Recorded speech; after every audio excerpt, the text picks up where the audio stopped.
If you ever get angry and frustrated during tennis, and if it causes you to play worse on the court, and in particular, if you have a pattern or a cycle of kind of going downhill, the negativity snowball kind of keeps getting bigger and bigger, then please watch this video. I've got a quick story for you about one of my recent students. And also, I'm going to reveal the number one thing that has helped me diffuse that anger and frustration over the years. As a senior in college playing Division II tennis, which was my biggest dream in life leading up to college, was to play college tennis, I actually walked off of my college team because I was just so miserable. And this darkness had grown inside of me. Practice after practice, match after match, I couldn't be happy because this perfectionism just really took roots in my soul, and I wasn't able to shake it.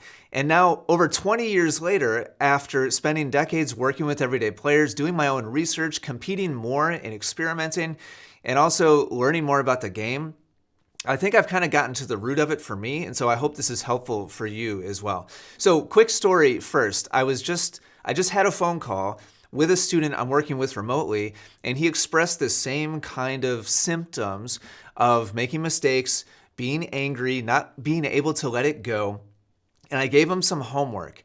And so let me tell you what that homework assignment is. I highly recommend that you go through it as well. I recommend you sit down and watch half an hour of professional level tennis.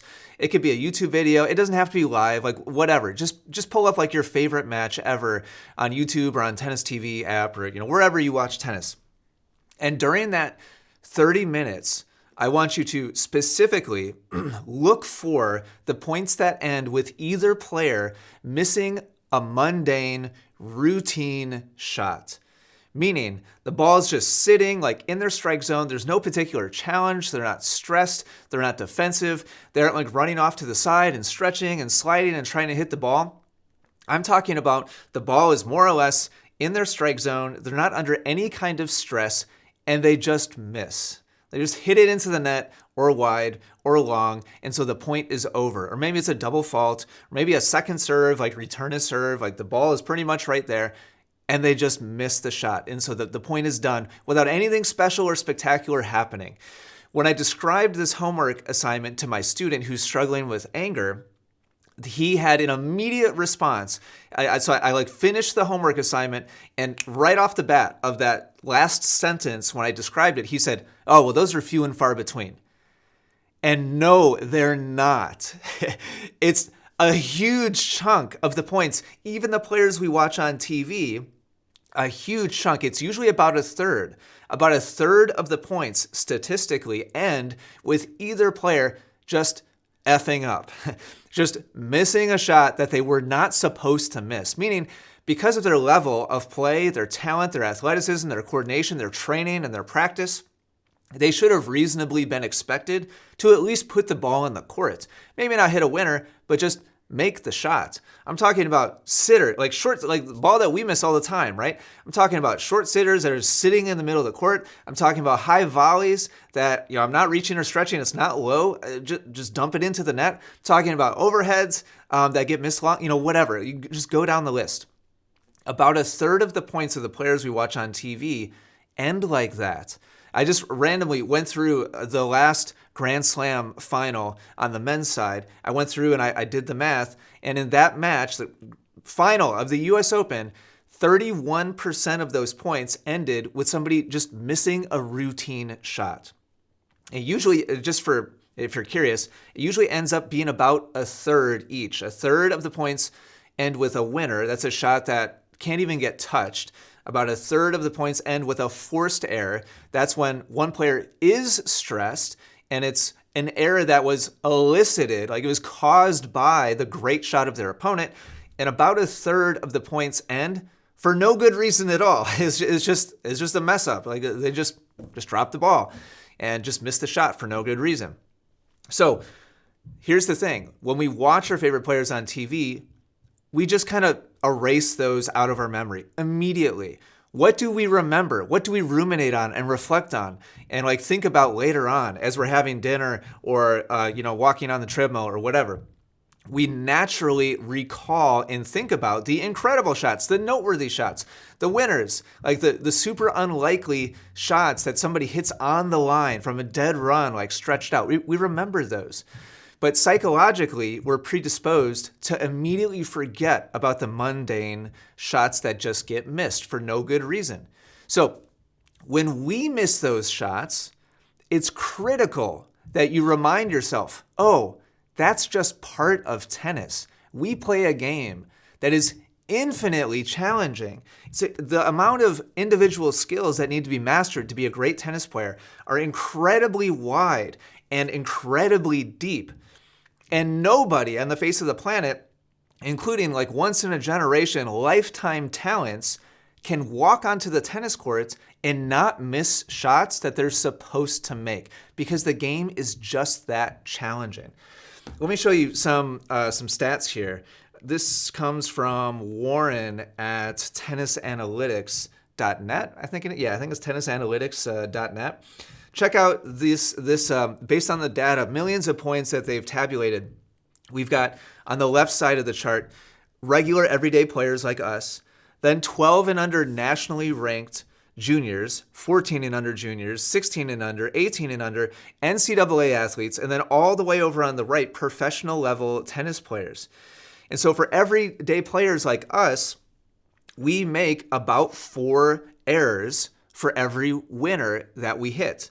4 times more errors than winners. That's normal. Like that's what's supposed to happen statistically. Now, this is including forced errors and unforced errors, just to be clear. And then all the way over on the right, we've got professional level players. Even for them, it's 2-1. Remember, I said about a third each, right? So about a third of the points end with an unforced error, about a third with a forced error, and about a third a winner. So 2 out of 3 times an error is getting made, whether it's forced or unforced. And it's tempting to think or want to believe that the unforced error like variety is just kind of absent in the professional game. It's not. They miss all the same routine easy balls just like we do. And so for me, when I was in my like darkest place as a competitive tennis player, I was suffering under the delusion that I should have been able to figure that out.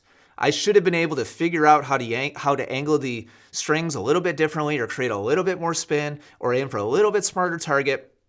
And so I was under the delusion that day after day, month after month, I should be able to eventually work out all of those issues and not make any of those routine mistakes.